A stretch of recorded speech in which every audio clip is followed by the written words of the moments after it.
How to write a perfect blog post, 13 best tips for beginners. Hey, what's going on guys, my name is Alex and welcome to my channel Blogging is Awesome, where I share tips on how to succeed blogging or running a niche site and monetizing it with affiliate marketing. And in this video I want to share with you 13 best tips for beginners on how to write a perfect blog post. And before we begin, if you want to learn how to make money with affiliate marketing but don't know how, I invite you to join my free affiliate marketing course by following the link below this video in the description. Now guys, without further ado, let's get right to it. And the tip number one, keyword research. Writing blog posts for your blog or a niche site without doing keyword research is super risky. You're risking to write blog posts and never see traffic to your site. You are risking to never rank in Google at all. And this tip is probably the most important out of the rest of the list of the tips that I'm going to cover in this video. Before you start writing a blog post for your blog or a niche site, make sure you do a proper keyword research. Find a keyword phrase that has low enough competition that you will be able to rank in Google and reach the top 10 results, and has enough monthly search volume in order to get traffic when you will reach the first page of Google. If you don't know how to do keyword research properly, I have a step-by-step beginner-friendly tutorial that you can find by following this link right here in the top right corner. Now the tip number two, meet search intent. Here's an example. If you're targeting a keyword phrase that sounds like best professional windsurfing gear, then it's not wise to write in your article what is windsurfing is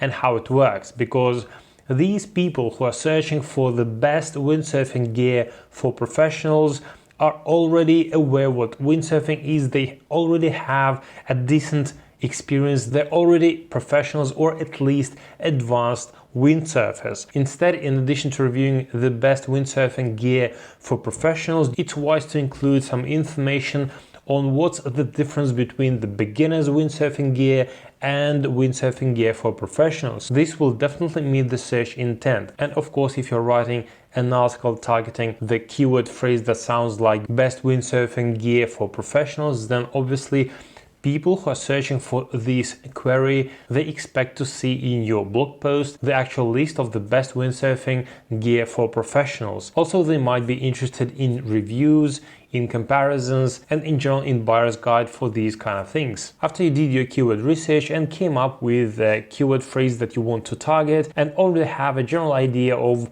what to include into your article, it's time to think of great title. Generally, it's a good idea to include your keyword phrase into your actual title, but it's not just that. The title defines how many people out of those people who see your blog post in the results of Google will actually click to your blog post, to read your blog post and arrive to your website. This metric called click-through rate, and the title of your blog post defines how high your click-through rate is going to be. So it's very important to think of a great title. There are some tricks, some special phrases that it's wise to include into your title to increase that click-through rate. But generally the title should not be too long, should not be too short, and at the same time it has to have some peculiarity, some curiosity, and make people want to click your title and read your article. In my experience, adding some numbers, for example, top 5, top 10, top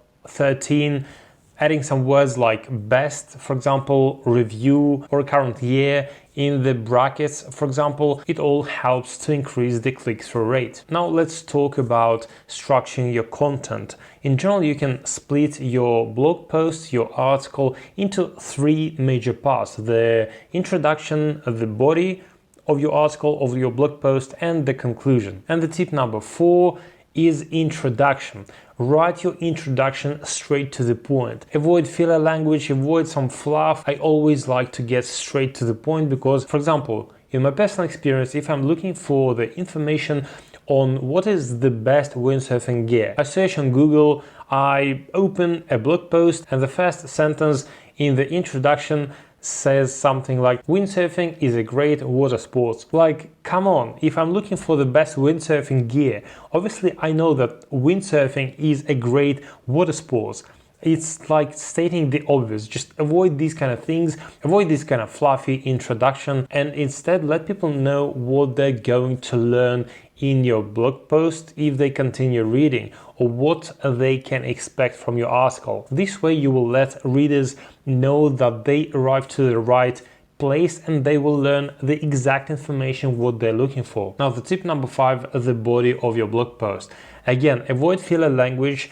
Stay focused on your topic. Keep in mind the search intent, what people are looking for, what kind of information they want to read. If they're searching for that particular keyword phrase that you're targeting with this particular blog post, with this particular article. As I mentioned before, if people are searching for the best windsurfing gear for professionals, it's okay to include some additional information on what is the difference between the professional windsurfing gear and the beginner's one, so that they know what are the differences, what to look out for. It's okay to include buyer's guide and mention what things to pay attention to, what things to consider when they're buying. But obviously, if your article is about the best windsurfing gear for professionals, the main part of your blog post, the main part of your article should be the actual, at least the actual review of the best windsurfing gear for professionals. People expect to see the actual brands, the actual models, the actual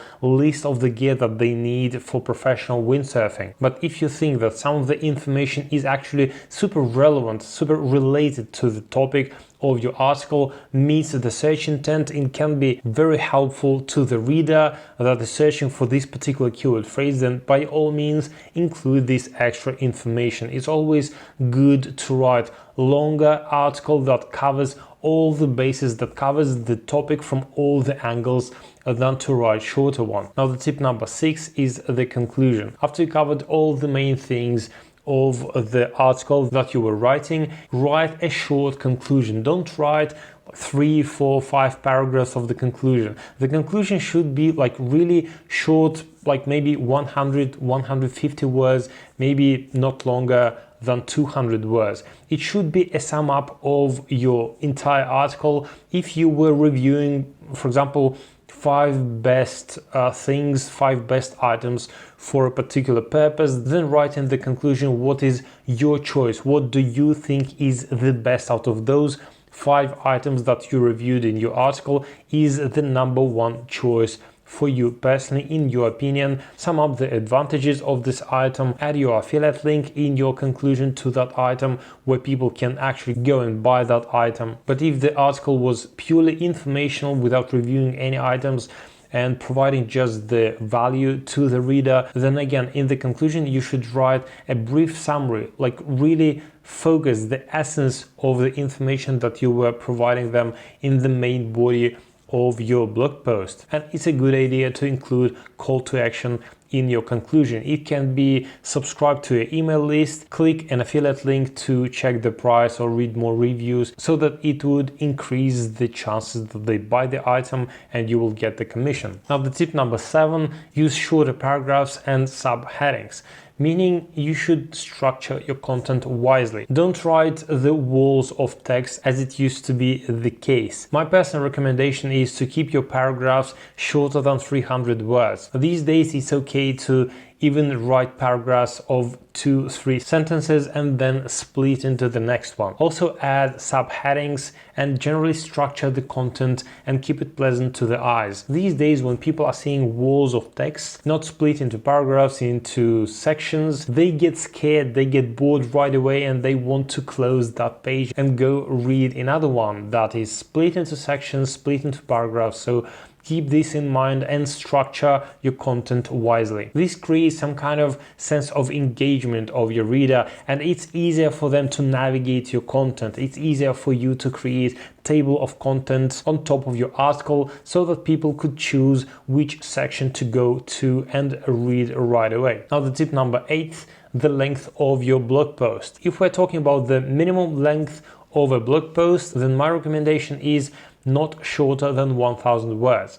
But in many cases these days, even 1000 word long blog posts can be too short to rank in the top 10 results. For this reason, I recommend you to check out the top 10 results for that particular keyword phrase, to see the average length of the blog posts that are ranking on the first page of Google. If you want to know what tools to use for that and how to perform the word count in the top 10 results, I have a separate step-by-step video tutorial that you can check out right here in the top right corner. Now is tip number 9, and it sounds like check the top 10 results of Google and do better. After you do keyword research and you pick the keyword phrase that you want to target, before even starting writing an article, before starting writing a blog post for that particular keyword phrase, I advise you to check the top 10 results of Google and see what kind of titles they have. Check the length of the articles that are ranking in the top 10 results of Google. Check the search intent, check what kind of information they include into their articles, and in general, observe what kind of advantages they have, what kind of disadvantages they have, and do better. The reason behind all this is if Google considers these 10 posts are the best out of all the millions of posts that are targeting that particular keyword phrase, then these blog posts are the ones that Google consider are the best out of all of those, which means that they do the right thing. And all you have to do is do a little bit better than them. Now, the tip number 10, keep it pleasant to the eye. As I mentioned before, it's wise to structure your content. Do shorter paragraphs, split into sections, add subheadings, but also think about the font. Don't use too small font. Use between 16 and 20 pixels. Also add visuals to your articles, add images, add infographics, add comparison tables maybe. You can include even videos, which is a good thing to do. So your blog post should look nicely when you're just looking at them. This also increases the engagement of the readers and makes it easier and more pleasant to stay on your page and keep reading. Now guys, unfortunately I have less than 11 fingers on my hands, that's why I'm not showing you anymore what is the number of the next tip, but the next tip is number 11. Make sure your blog post and content of your website in general is mobile optimized for viewing on mobile devices. These days, maybe even more than half of people are searching on Google for the information for products to buy and in general using the internet on mobile devices instead of desktops and laptops. For this reason, make sure your blog post looks great on mobile devices. It's a good idea to check on different mobile devices. Make sure that no plugins, no social share buttons are blocking the screen, are disturbing the reader. Make sure that the size of the font is of the right size as well and it looks great on mobile device. So this is very important to consider. Now the tip number 12, don't overdo search engine optimization. Back in the day, like in 2014 and before, it was a good thing to stuff keyword phrases into your article, to use them as much as possible. This way you could trick the system, you could trick Google and make them think that your article is the best, is the most relevant to that particular keyword phrase. These days, today, if you are going to over-optimize, if you're going to include too many keyword phrases into your article, then Google will think that you are trying to force and trick the system, and they will decrease the ranks of your blog posts intentionally. For this reason, I would suggest you to stick to the rule of 2-3 maybe times including your exact keyword phrase into your article. Your main keyword phrase should be included in the main title of your blog post, into the first paragraph or maybe the first 2 paragraphs. Just make sure that it looks and sounds naturally, and also one more time throughout the text, maybe in a subheading or just throughout the text in the body, closer to the end. It doesn't really matter. You're free to include some other synonyms, some other forms and shapes of your keyword phrase to let Google know what your article is about. But generally, if your article meets search intent, as I was telling you at the beginning of this video, then people are going to stay on your article after they search for that particular keyword phrase, and this will tell Google that your article meets search intent of the audience of people who are searching for this query, and as a result Google will rank your blog post on the top page. When we're talking about SEO, search engine optimization, these days it's super important to focus on user friendliness, thinking about the visitor instead of tricking the system. So write the blog post engaging and entertaining and super informative so that the visitors who arrive to your blog post are satisfied with the results. And the tip number 13, use internal linking. It's super important to link internally on your site. Link from one article to another article. If you write a blog post, include some internal links throughout the text. For example, if you run a blog or a niche site on windsurfing, obviously you will have some articles that are targeting the beginners who only want to start windsurfing, as well as professionals who are looking for the professional windsurfing gear. And if you published an article on the best windsurfing gear for professionals, most likely you will have some special terms or some information, advanced information that might not be clear for every single visitor of that article, but you covered that information in another separate article. You can just link to that other article that is published on your site. This way you will be super helpful for your readers because they will be able to go and read more information on that particular phrase, on that particular term in your separate article, but at the same time you make it easier for Google to crawl your website, to navigate your website, to understand what your website is all about, and as a result your website becomes an organic informational hub in your niche. Now guys, I have a question for you. Which of the tips that I covered in this video you didn't know about or you were not considering when writing a blog post? Drop a comment below, I'm really curious to know. Now guys, if you like this video, hit the like button below. If you're new here on my channel, make sure you hit that subscribe button below and make sure that the bell notification is on. Now thank you guys for watching and see you in the next video.